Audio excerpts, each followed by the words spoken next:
Fatalo fatul nei fia fi sofa manu malo e sikriso tato maftanga e mes foi la to lo ma o malta to fa sala longa talo fat sofa manu malo e sikriso after molo fat smai.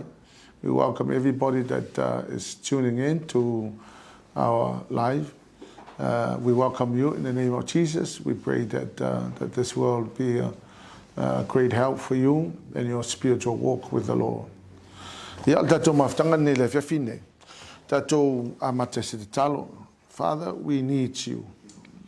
We're so desperate for you. There's nothing we can do without you. Dear Holy Spirit, come take your rightful place. Mato te mana o mea lawa lau fisosoani. Yeah, tau tino ai le se me mawhai se tangata e sona malos. We bless you, Lord, and thank you for your presence. Amen and amen. Le whiwhineo te whia tu whātu i le manaonga tu tasi o tangata kerisiano. Le manaonga o tangata o le ekalesia. Le manaonga tu tasi o le lotu. The greatest need of the church, the greatest need of the church is the Holy Spirit. O le manaonga tu tasi ana o tangata kerisiano. Tangata ua whaolaina. The greatest need of the Christians is the Holy Spirit. Now, ia lea mawhai ona whaale leia mea umalawa i o tata uolang. O na o ia fo ia mawhai ona whapena ona whatu mawina le oli i lea lii ma mea whaale anganga. Only the Holy Spirit. E lea ilo le anganga pa i o lea tua. I ria koe fia nganga i mea lea kua. Tau te lovo ia e alua lua wa le toi e le nganga pa i o le atua, wa le koe fia in kuspa ia, wa le koe fia in kakalo, wa le koe fia in iloku, wa le koe fia i se mea whale nganga.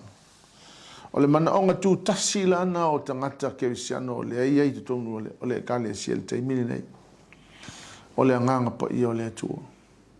A wana o ia le mawhai ona ia fiso soania i tātou olang. Ia matuu le nganga nau tu tono tātou rotu. E le eilo le nganga pa i o le atua. Ia wa pe ia selo uma meu. Wa le toe nanea se alu se lotu. Wa le toe e le toe eise excitement le toe o i le mafutanga fa atusi pa ia. E le toe fia tangata.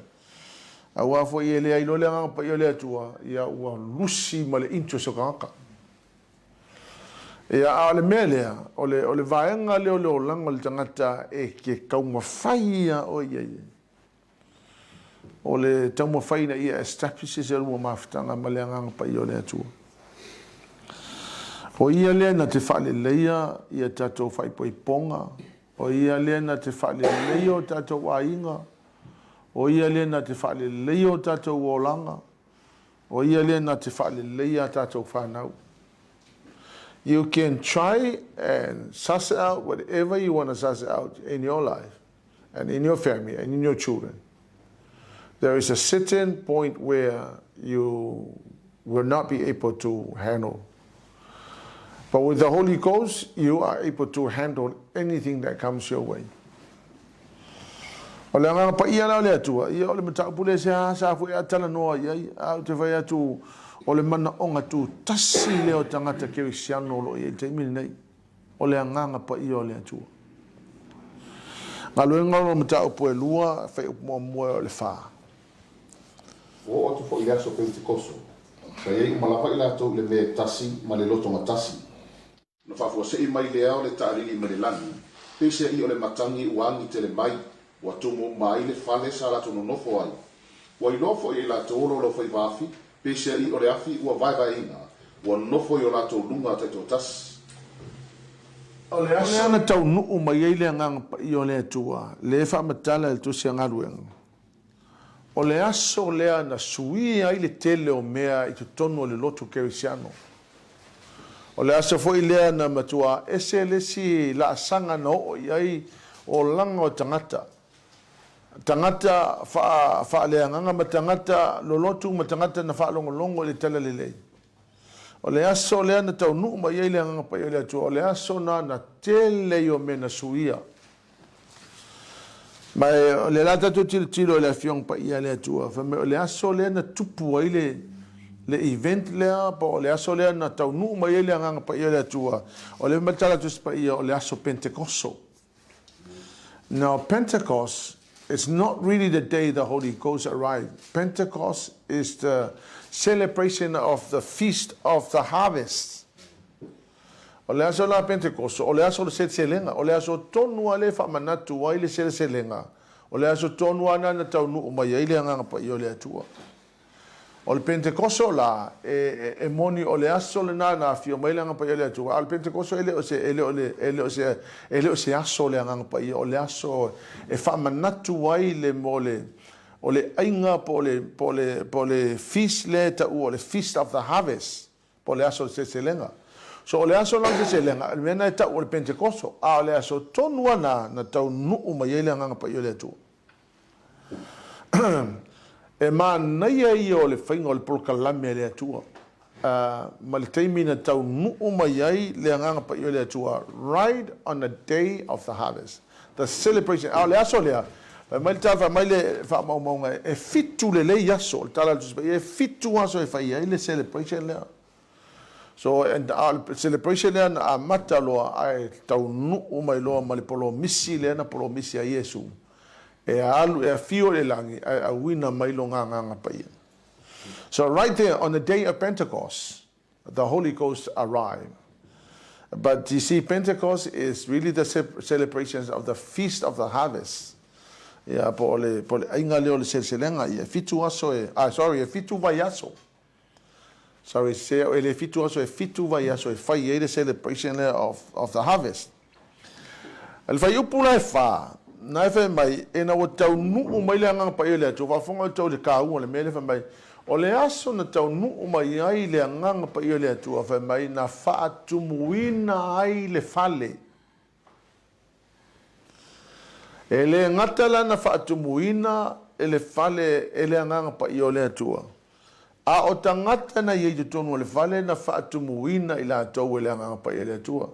Now, o ila e whaamatala mai atatou, le certain location le nga intende le atua, e whaape ngā o na li lingi mai ei le anga lona nganga i lungo le ekalesia. There was one location. It was not an outpouring throughout the whole nation. O le location lea, a whafonga mai la, o le location sa iei tangata na no nofo ma whaatalitali. E le o le atunu atoa na lilingi e le anganga pa i o le atua. E le atua leo na anganga pa ia. Na le location a le iei tangata ia. A o tangata ia na i tonu le location lea. Ia wa o le whamatala mai se lauru skulu tangata. A o tangata ia mai they were there, they were waiting, mai they were in unity, they were in one heart. Right in that location. So e kaua foi la mela wa e isi kai mi foi le sa wele atu e fa manuia in a particular location. Not outside. Ya wa ele o tangata na I fafole o le potu lea. Na pa ia pe na fatu mina le o le fa metal just pe o kangaka ngai kongo le afi o pito lunga. Ya msalo e po se apwa le fa metus pe o le aparum. Yo lo no winga la ai o le pito lunga. Na le pau wala na o tangata na fio mai le nganga pa i o le atua na pa ia. Pa te iei mea ta ua le no tilo ato le ta ua le fio pa i mai. They were in unity and they were in one place. E le fa pea e li miki le sa saa le nganga o le atua i mea le iei kangaka.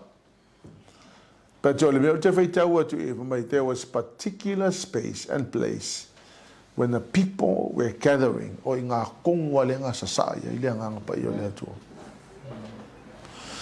Ia. E le manga ia i o loka a. O le maua e oka ika i ngā le place nga. Ia a leka ke mawau.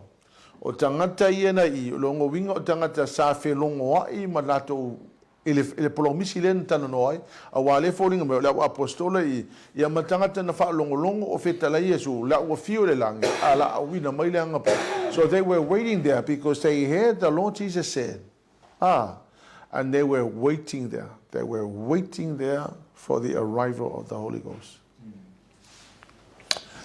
Ia, na li lingi mai leanga pa ole atua ngale, pau wanga o kangakanga, wha manguia la solanga. Wha mai na wha tumuina le fale na yeila atou, ai wha mai la tala tusi pa ia, wha kumuinga i makangaka le sa i kukongo le fale lea.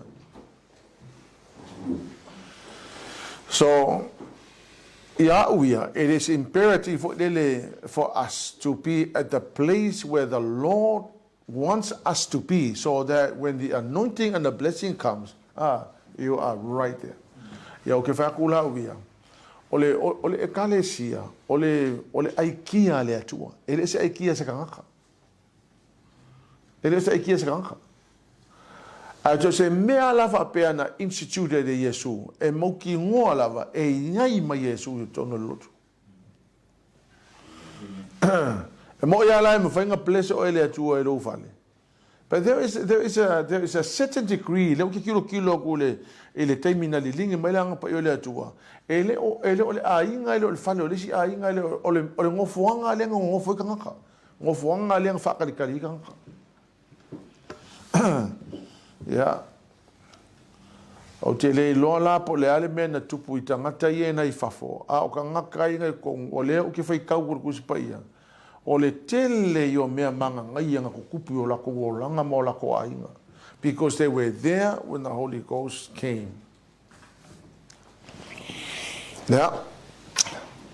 O lea la o whatu tu mui nina nei tangata i e le anga pa i o lea tu. Whamai, ua tau te tala mai la tau i ngangana ese. A o ka ngaka la ia ele i ai. Ia, whai tau mai nal whai upa sutolu. Ka ngaka ia ele i ai le teimi le ana li lingi ele anga pa ele atua. E tai o isi, ua tau wemu i lato. Ane i tangata ele waina fausu mali. Ia, o le upula ngai whai ka ngaka. Ele i ai ko kongo le mele ana li lingi ele anga pa ele atua. Usala le, ua whamanguia le atua i ka ngaka ia ngai ko kongo i. O le ua li lingi mai le anga pa le atua, wala ngonga e tangata le maa naia ma le matanga o fie o le anganga pa le atua le, me ona tau waku kumulako, ona tau te tala mai le o la atua i ngangana ese. A o ka ngaka la lele i kokongu i le poku lea. Fa me la atua mele nga fai me ua unula i le mela e fai. And I mafo lele iemi. This is quite normal for people when you are not in a place where the anointing is falling. O le mangakuanga e masa inga kupu i kangaka. Ka mesanga ka le kua e le o i kukongu le mele na tupu i because they have never experienced the presence of the Holy Spirit. Me le la fatula o tala lea. Ko kelo kanka i e fai kio i le anganga pa i o le atua ma me kukupu i me i tutongo le e kukupu ai i ka ngaka i kongo le anga pa i o le atua.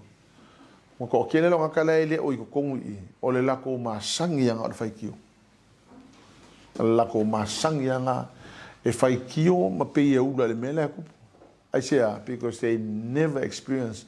I love that if you have never experienced the Holy Ghost in your life, fai ngā kāianga e malamalama i mele tau whaileanga pa i o le atua e fai. If you have never experienced the Holy Ghost. Me hoa ngai linga, e te wa ai al tangata na te le experiencinga mua le anganga pa i o le atua. Ia, ele inkalesi, a whai aku Bible study, ele fia inkalesi. You know, a whai aku le worship, e se anga me whai, ele inkalesi. Because they have never experienced the presence of the Holy Spirit. O kanga ia, o kanga mai matua i tūtumua, e a whafonga la, i whai upa su whāsu lima. O na tūrai leo Peteu, a tō mare tō tino anga kuru, mare tō tasi. Ua whai atu mare leo tele i ate i la tō, se mai, o outou i utai ai, a tō fōi mai o nofo Yerusalema o Malava, i a iloe outou le nei mea, ma ia whaafonga mai i a upu, a wā ore o nāne tangata, pe on outou masarosalo i ai, a wā ore i tūla iwa le nei le tai au. Ya me tala petelo o ke mga fa mama na maoko la nga ko fa me le o nga ka kai ai le skan kai o nga le ver kai au ya se longa pe se wali e fe mai o nga ma kai au ya ka ko e le fai ai ya o nga le ka ale fa mama na petelo me ele se ma fa o nga se iva se kai au ave mai le tala petelo o tanga tai o le ona nai le nga pa yo le tu Ia o le unka kuwa ai me mora ka ai o ngai le ngang pa yo le tu. Ma ko e le kele o seminar si ngo o le sa mo i le foi. E demonstration o le ngang pa yo le tu ia nga kupu ho ka ko e ka le si. Ele malamba kan ka ele lo que ele experience inga le me e que vivo e fa malamba ko ele malato. Al kala le pe telo mai ele o nga se si ka ia ko malama o le mele ta o le papati songa le nga pa yo le tu. Bia vai e que fiu e fa vasenga i lo ma fa un mele nga pa yo le tu e que le ka e malama. Que fiu e fa vasenga i lo ma fa. Ele ai fu si ele o que ele lope e se ma fo se tanga ta ole ma fai ngonga fa maka la ai ma ka mo fai mala malama i mea le anga pa yo le tu anga ese a mea le anga pa yo le tu e liga ka yo ele ma fo ka kaul ia fa matala lo fai po sulu ngo lufu kasi fa matala lo la ia le e peteru ka mo fai lo peteru e fa mala malama ole mele na tupu le aso le ele se mea na tupu ke e wo kupu ole mea wo umanga prophesy. Wa umana mai le upo le atua, wa umanga fa makala ai ia le tusia yo elo na mata upo lua fa upo no suma leva. Wa umana fa matala.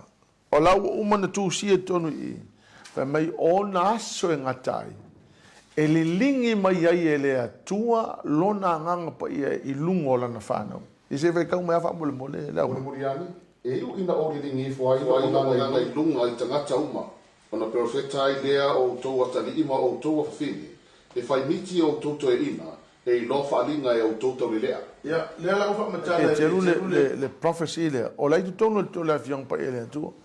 Fa me o le aso le utau nuu, le aso le nei.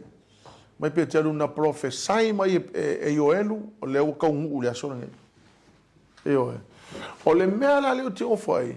Usa mantu ole tala no pe teru la ofrece mo la kusi upu mo la usa tu kaio mo la ofrece usa la wali ia e ka kamu mala mala mai me ko la avion pa ele tu pa in fact ele ma mala mai amen ele ma mala mai le la fa ma mala mai pe teru ai nga prophesy mai yo elu de fia afeta usanga talu ai le ko ngu le songe.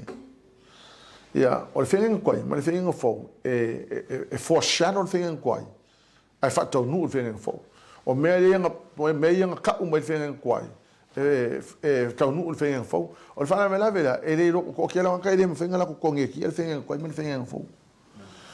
A le whamatala i e Peteru, o le mea lea, e le se mea na tupu fua, o le mea wo umanga whapena na prophesy mai e. Ia, a whongala o tau le naunauta inga le ia Yesu, lona langa, lona mana onga le ia, luka e tolu whai pasuma le ono. O tali atu i wale ate i la tō ma'ua whape atu. O au nei le papatiso atu i ate o tau le vai, au le maleo mai, e siri o ia i atea, e le au ngā au on te tala le nonoa o na se e vai. O ia lavana te papatiso i ate o tau, i le nganga pa ia ma le afi. Mai le tala ia mai o au o ke papa ki soa tangata i le vai. Ia ole. O le papa tisonga le vai kuso le tunga mau vai le kangumi ai i al kanga kangumi ai tangata tuai. Afe mai ai e tangata la muli mai. Fa mai e o le tala ia o no na se vai o te le te tau na o faia.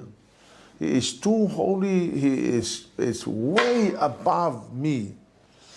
Fa mai le tala ia fa mai a o ia le na te papatiso i tātou i le nganga pa ia.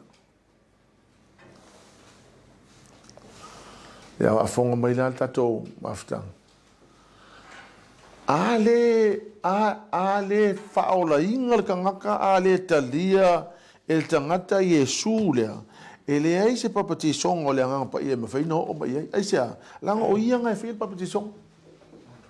Ale ai se fiso te inga tangata ma Yesu ele ma fainga papa ki so se le ngang pa yo le tu ai se la nga pa wa ngal tangata ma fainga papa ti so ta to no Yesu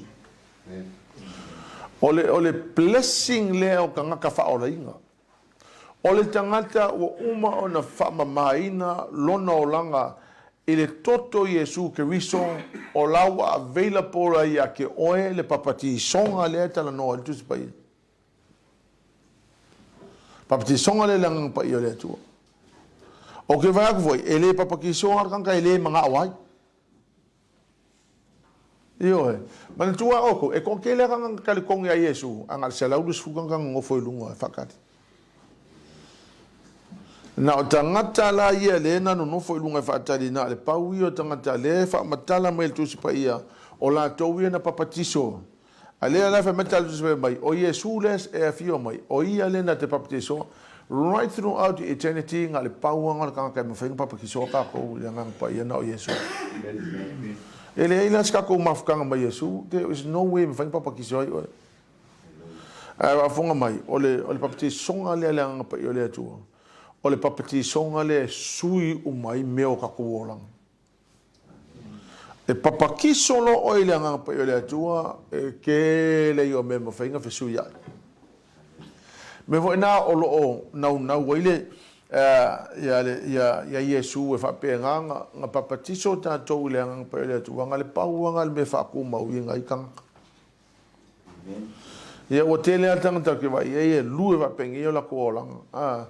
Nga fa ka kongwa kus pa ia mo kala ko kadia fo Yesu o le fala velave ele ipapati so le anga pa ele tu ka ngaka uma ai misia ka malolo a misia ka mau ai e ka kaunga papakiso o ele anga o le tu a fa inga e kuna inga e alu le fala au ele ipakiso e ko ka mo fai ko ka mo o le menga ngau e alu ka ka ele fa pe se me ele se me e fa ka ele se me fa ka e fa ngofie o le fai o le ka kongo ka ko kilo pela el matau e al fai upo e tosu lu a totonu o Yesu la vale na o to fa le tua o mori mau i mato malava ile na mea le nei foi o no sitia o ye lunga ele auto matau o le tua ma ua mau e ia ma le tamao le nga pa ia na fola ina o le lingi foi e ia le nei mea o auto i loa ma fa longo ai nei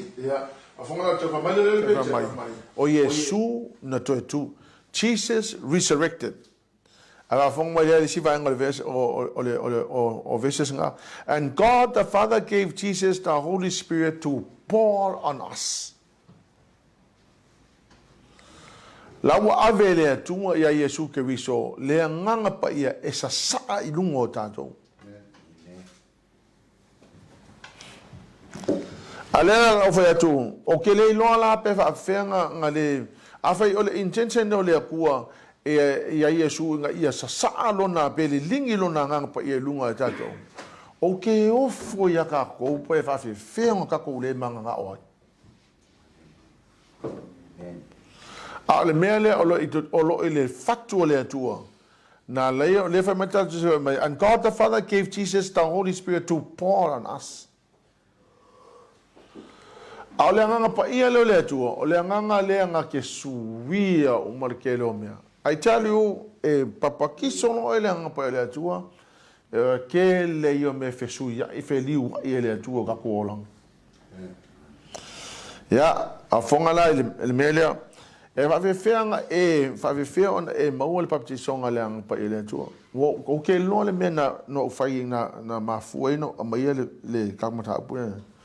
Mo luanga o kanga kai ko ngofo mai ko su o ko ka ma ko ai e ke le ma fainga expecting lo ai ngalo ko lu ma lo fanga o sui pe ale fe nga lu nga le ya honestly e ke vai foi ai e ke le a me fainga kai lo ai anga le kam foi ai fai de malos e fai a me le maso ki ngala e falong ko ele wektir kero mea alai avila po fa mai wa avakwe le tunga le nganga pa ia Yesu Kristo ele lingi me ki ngala ngai lo finga kamea e ke le kai nga ngau le nganga pa ia le tu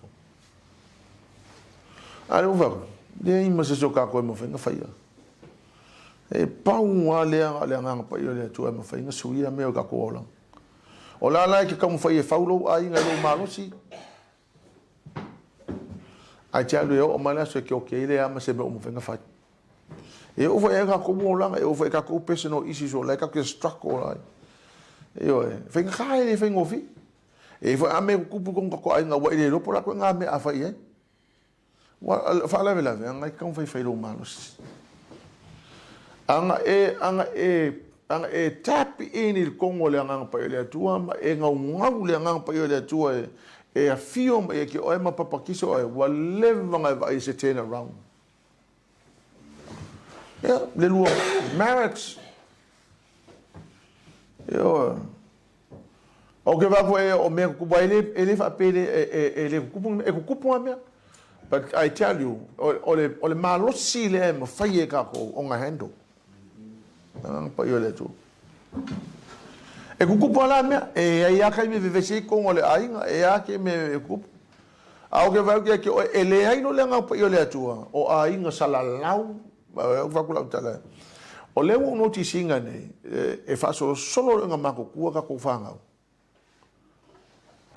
E le ai masou malosi ma whainga e kawai hando ringa i se mea.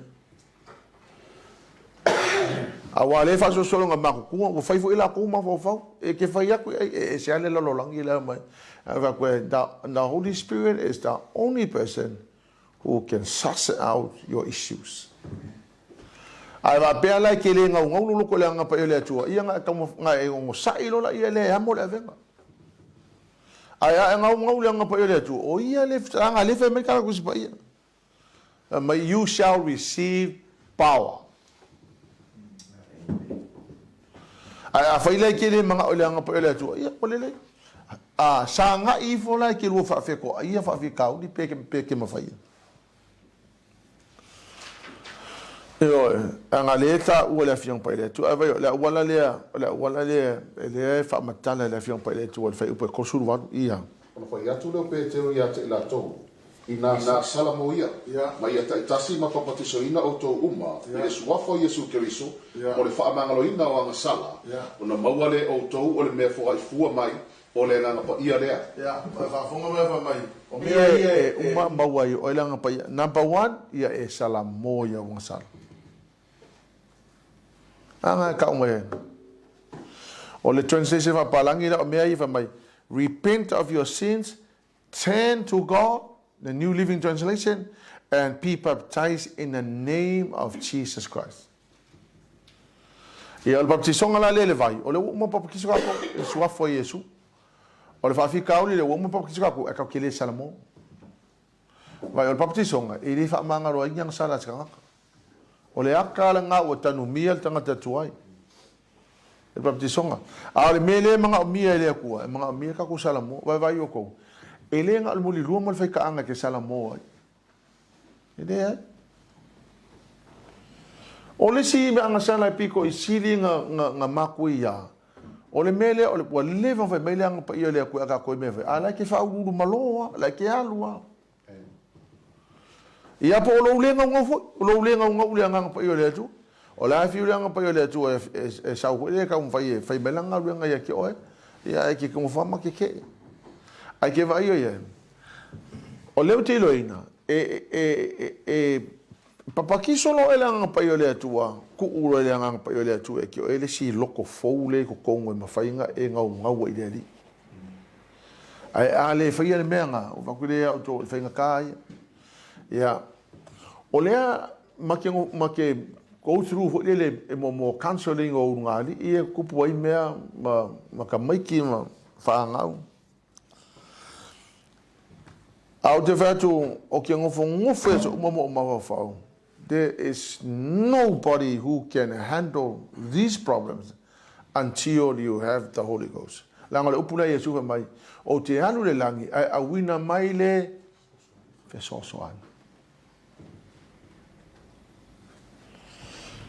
o le la fa tu ofisili le ko akel le ko ngaka la ko kele manga mia le so soangi le ai sia mo fi kele ka kalo kele ngau le nga pa le tu e kele ka ngo le nga pa le tu e kele ngau ye e kele manga oi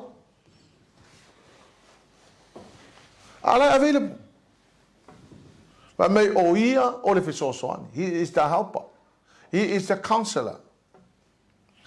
Ya ale maso ngor ke lo ka ko me la ke ka mo fa ya maso o ke va ke o nga me malepe ya me ka mo fa le maso. Honestly I tell you fa ko le ka lange o le ku pu fika ku fanga wo ma ko fa ila ko ma fa. I tell you if you don't have the Holy Ghost you are in trouble. O nisi o tu, ngaki lo le mele ku. Wa ile lo ko nga heno no ka maiki. Mo ko ile lo ko nga me a fai. O nisi ka ko na stroke ko ka ko lu. You know, be fai al me lo ko le finga. And I tell you, it's not about ruling anybody. It's about what the Holy Ghost can do.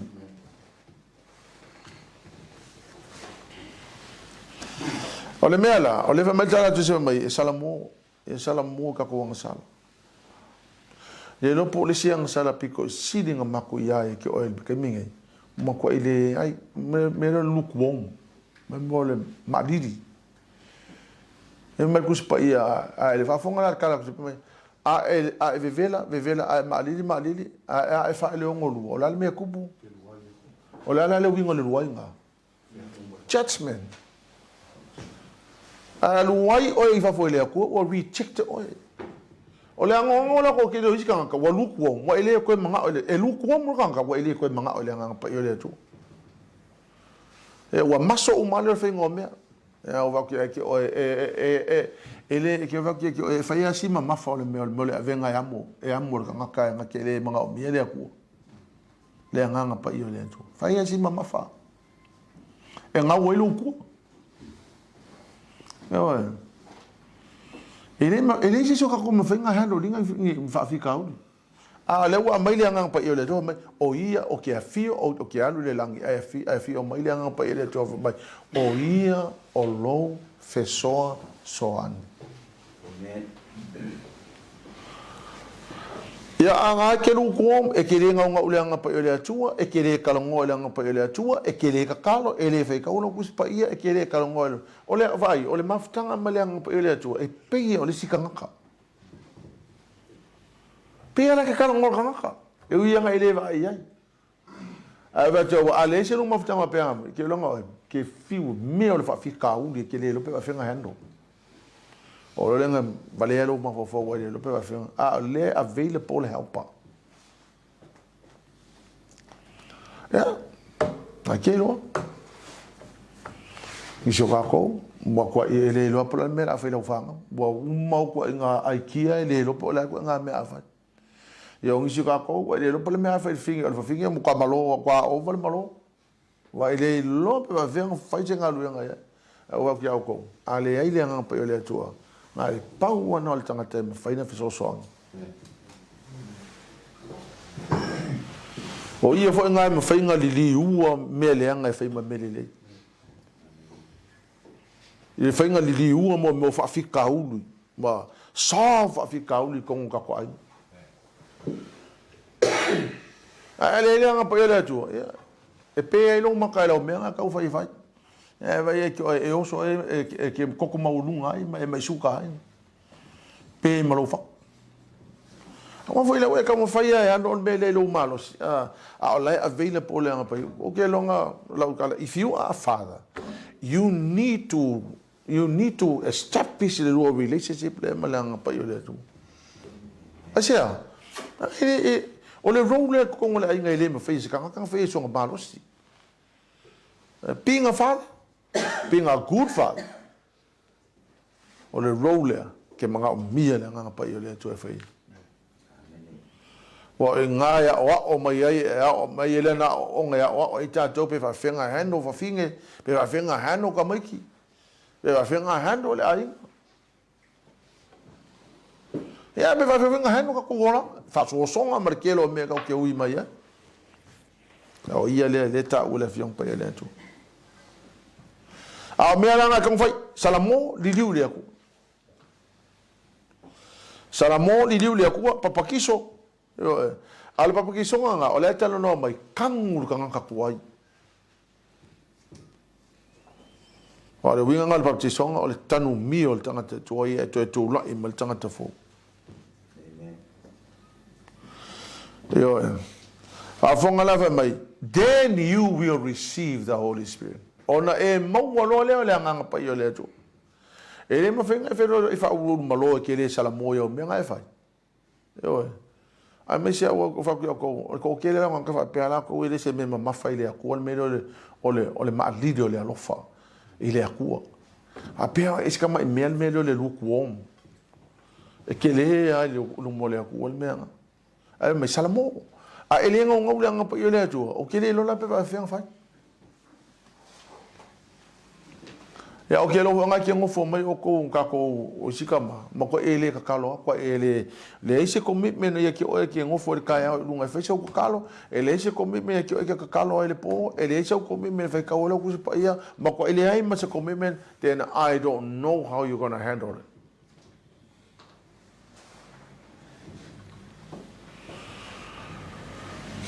Abayo au ko ke fa kala le mele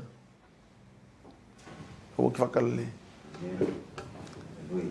na va te toi e ke le fala ngolongo la unga le skama lo la ole male la unga le fe au ke va e wi yang va pe o ngalu nga i fe ai ke le fala ngolongo kanga e o mai o lu ko lu ma la fa ngau i me ka unga sa ba vale o ma ka fa yo yanga o e ka fa e ka ke le o mai ko ngole ka le sia wa umanga e fe ya lo ma ka fa yo o ke la iskama ma ko ai faka mala ke ai faka mala le fai o kuke le ya o ku se paia e ke le o la ku se paia e le lo pe va fai lo ai ia mo fonga kamale ka ke kalongo ale o va te to a kango a mai le nga pa yo le to e fai ma wo fa pe fai mo fia ia fai me lo ai ya fa fonga o le polo misi le e lo se polo misi nga mai ave nga le ai nga le ole fa fonga la o ko il fai po ko riva ya o ya te to ma o to fa na me o fo la mai yes a to mai o ma o ma lava yes o la to mai vala o wina le li lo ta to yes fa fonga la mai the promise of the Holy Spirit is for you. The promise of the Holy Spirit is for me.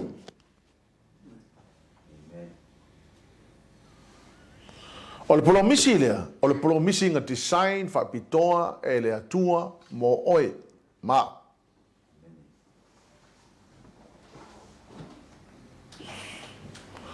Ma waira ia ke le o le fufuanga le atua na fai mo tato. O le polomisi lea, o le polomisi mo oe ma. Nga design fa pitoa e le atua le polomisi lea inga ia mangui ai oe mangu ia ma. O le meno na luna ta we na fa mai o le polomisi lea o le polomisi mo lau fa nau.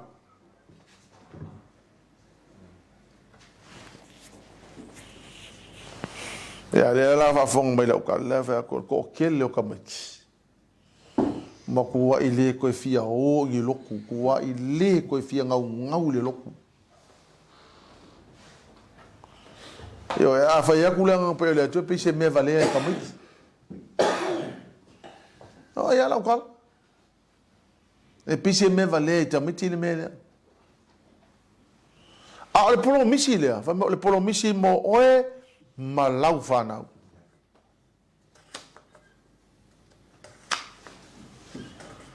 Vai le.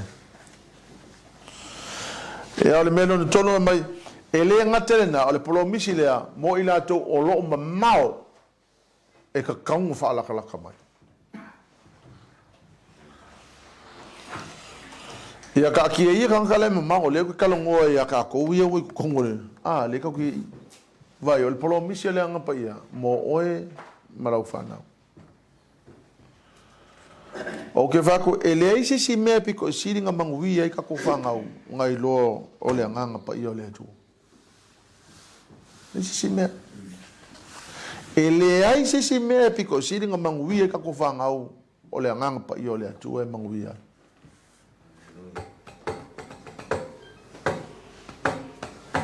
A ele ai se tangata ko wa ko a ele nga ngau le anga pa i o le atu. E fa fe fenga expecting nga lau whangau ngau le anga pa i o le atu. You can't. Ele me venga ver como que ele não le anga pa eu le tu é que ele não ele me faz impossible. You can't do that. Ale me foi ele vai pe fei ngau longo, ole me le ka kong fai so decision ni ai. You must make a decision. You must say, Lord, dear Holy Spirit, I want to establish a relationship. Yeah, a relationship, ke kalangawa, ye piyos kangaka. And one of the best things you is to appreciate the friend there. The friend there. But who's your best friend? O le kangaka la le ka o la best friend. O kangaka piko siringa ave ilo olofa. Anyway. Ja, vai afa pe sa best friend. E ke fia kalango ai. Ke fia ke lo mafu ko ke kia kai me uma ke alu no fale. Ke lo kalango fa lo me ai lo ka fa. Ele me se senga mal friend la. Pa wala se senga o ngai le ma fainga i lo aku ele so na tino mai. Ai ma fainga e kalango pe ala ke lo kalango ma lo best friend.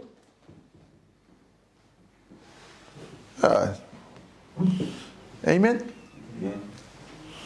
Awa le polo misi le fa militara tu spa ia le polo misi na mai mo ka ko fanga mo ka kala le yo mai.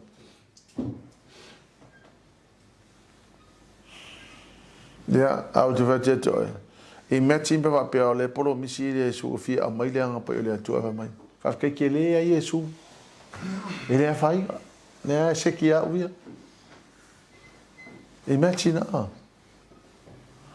Peva pe ole manga o Yesu e mai fa mangu yanga lea e mai le friend lea ka ko e va pe ia ka ki ia fa te le Yesu lo me alofa le fa ingo le ala va o ki se ki ia e imagine peva pe ole me le fe kan ia a ko fi mo me ia o ka pu manga ia le fa e po fa lu le fa sumo fit tu mau pea I la tu le o ngala o apostolo ma le bafuto fatasi ma le toftofingo le areto ma le taltalonga o fo I fefe tangata uma o faia fo I le apostolo va venga ma fa ilonga e tele o fatasia fo I o fatu to o malava o tu tele ala to me o malava o fata o tu fo I o la to fanua ma o loa ma o tu fatu fa le tau o ia mea I tangata uma o fata tau I le mativa o le tangata o la to ia pea ma le loto ngatasi I le manumalu I le aso ma le aso wa tofi fo I areto I le fale ma le fale wala to ai ala to me ai ma le fia ma le loto le lei wala to vidi atu I le atua ma ua alo faina le no malava wa fa popoina le ekalesia le li I aso fa so o e ua fa ola ina funga la ko le me fo le swinga o le kangaka inga ua a fia mai le anga pa ile to me mo swinga mo le fa matala tu spe mai wa nau tangata ile o onga o apostol ko ke longa la ko ke lo kanga kanga ia le ile anga pa ile to e ke le lo po la ko nga fa nga ile por ku spai e ongi si fa kanga wa le lo po ko nga le mele ku pu pe apa patiso ile anga wa kupulo ngau le opole o lu ke manga kuwa ya u ya kai minga le te lo ya ya no papatisi o ya u ya le ang pa ele tu o inga pe nga sui ya o ko sui ya o values pe o ka sui u mar ke le me a o mar ko nga ngau le o ka ngau le ku si pa ia o ka ke le lo po la si me a piko si le mo ka o ku si pa ia me piko si nga ka o le me nga kupu ka nga ka ia they were devoted to the teachings.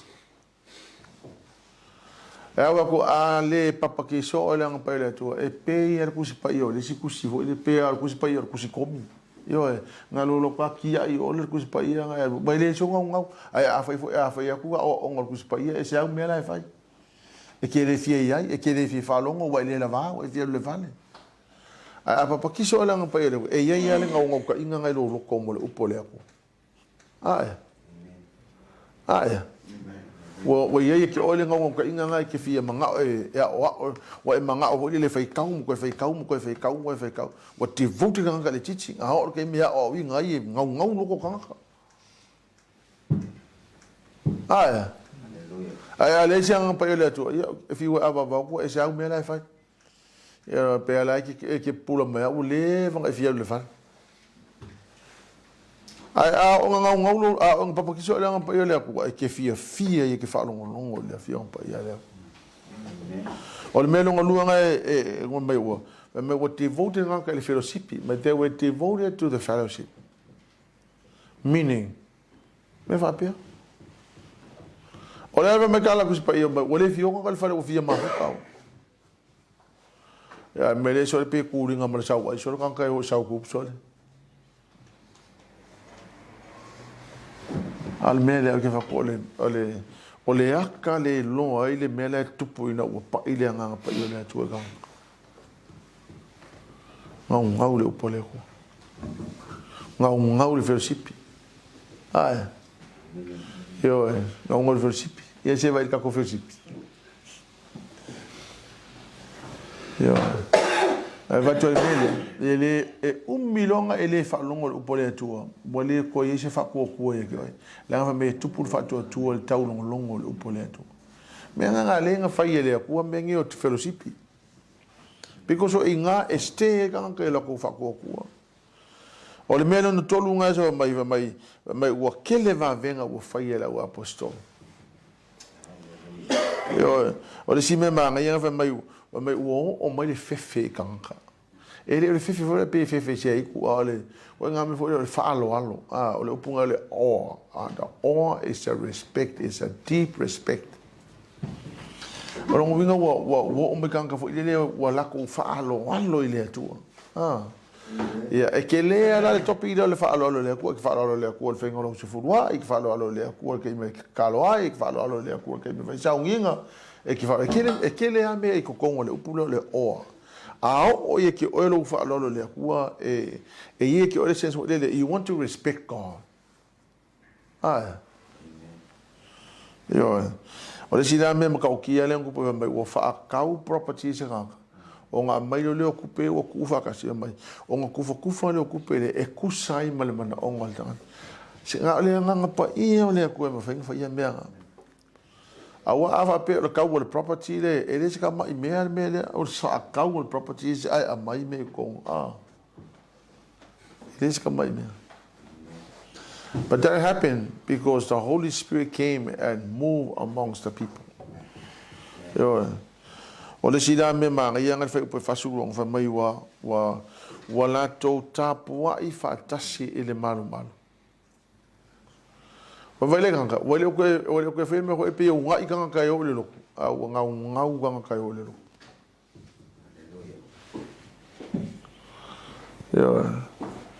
Because o le umang papakiso la ko le ang pele tu ali sida me manga yanga o le lako fa mana tunga fa o mengi o fa mankunga ele o le frasanga fa ye eri church o ai fa ko ai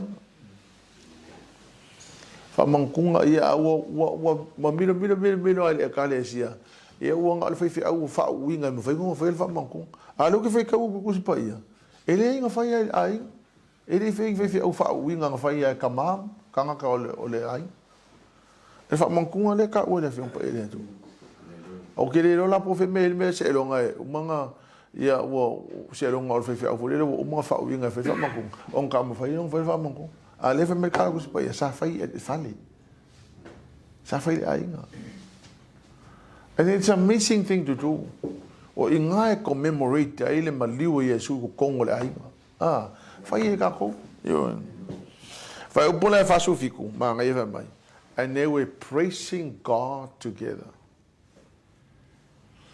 avonga mai the praises go up and the blessing come down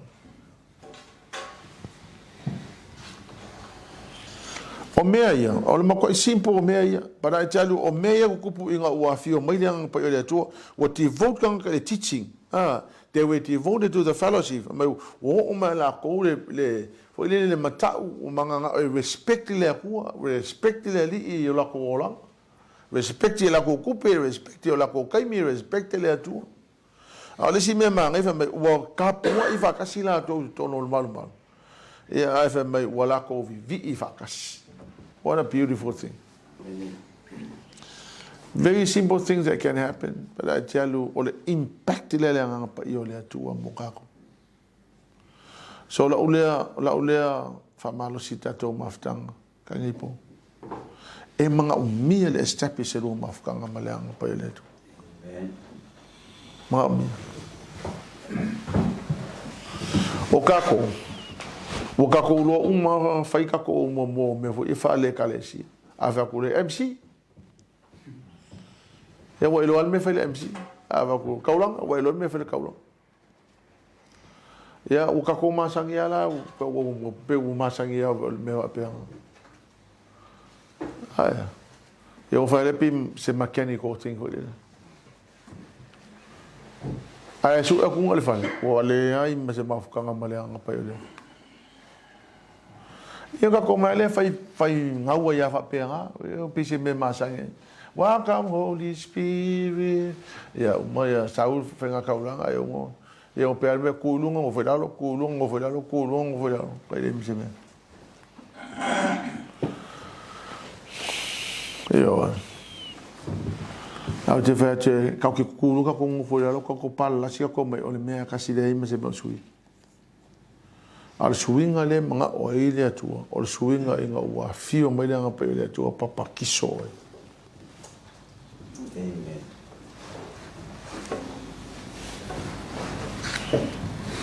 Yo wala vanga mo tanto nipo. But I tell you, or I'm not that determined, I would greatly encourage you to go and start a relationship with him.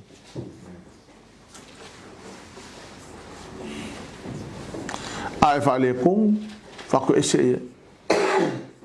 Ase sele aso fako ese. I'm sorry.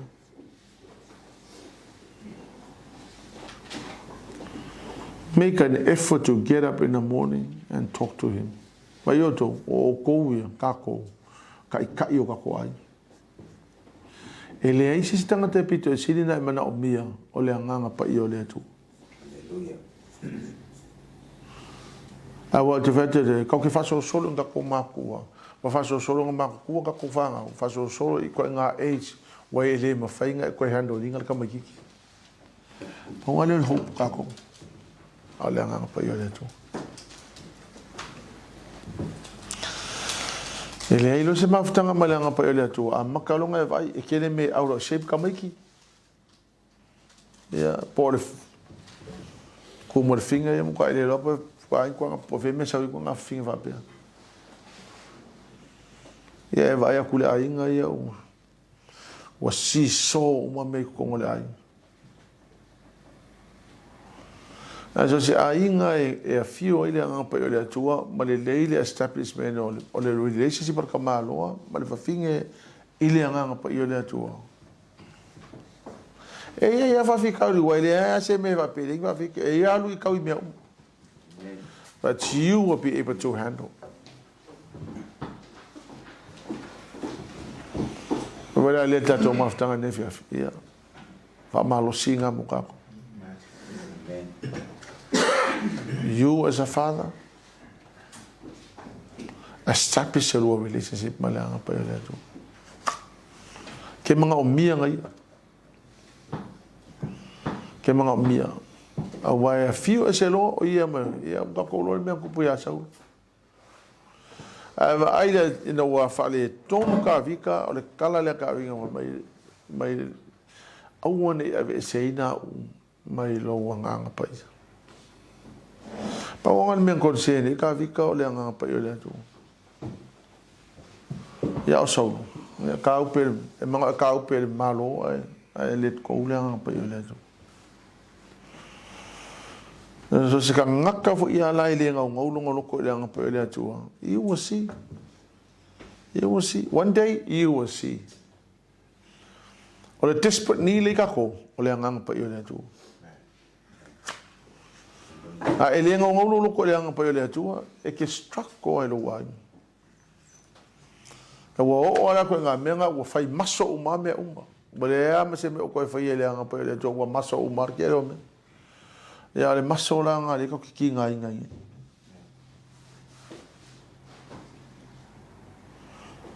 Ai establish a love relationship ma le anga pa ile tua. What an amazing thing. Ia fa ficar, but you always see the Lord come through. Hallelujah, Lord. Praise the name of Jesus. Termine. Ote, termine. This is the time for you to make that commitment to the Lord. And to have a desperate attitude in your heart for the Holy Ghost.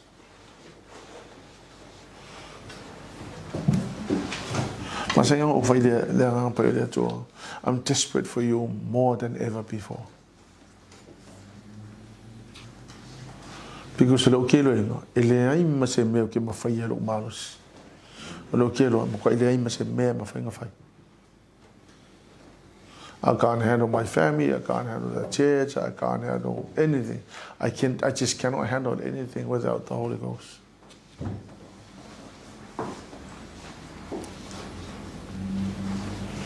Nga la ke struggle lo ai ngai lo ko lu po lo fa. Yang pa yo le to ka. Nang o Yesu va mai. O te alu ai au ina mai le fisosoan. O le la yeka ko fisosoan ya o ka. Ya le ignore fisosoan. Amen. Amen. I'll give you this time. But just say to the Lord, tonight I want to establish this relationship with you. As a father, my family, say, Lord, I want to establish this relationship with you. And commitment. You will get up in the morning and you will talk to him like you're talking to another person. Awa ele feel menga. Ele mafenga establish a relationship malanga ngole tu. Hallelujah. Amen. We say me struck ko ilo ko lua. Tonight it's the night where you hand over the man I get struck with. And say, Holy Spirit, come please. Why you ignoring because you can't handle it, Win. You can't handle it. You can't handle it. There's no way you can handle this. You have to establish a relationship with the Holy Ghost. You can't handle it. Lafayette. You can't handle it. It is time for all of us to go after the Holy Ghost and be desperate for Him.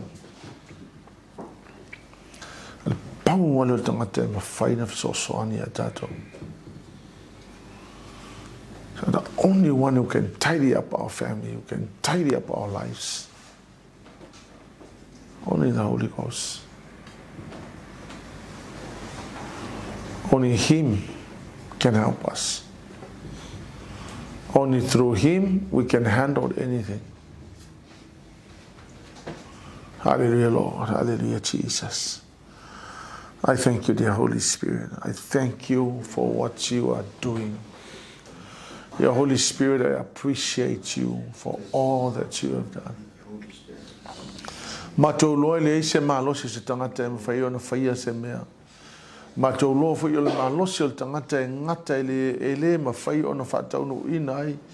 O matolo le feta leila o fionga lo nganga pa ia lo nau lo mato tamale lange esa sama I lungo mato. Tonight, dear Lord Jesus, please, dear Jesus, pour down your Spirit upon us. Hallelujah, Lord. Mele le faying langonga kanka. Ele faying yo langonga. And no lang pa ile to si yo lima ile to le fefine. Si yo lima ile to ama faying pa ile to I need you. I need you tonight.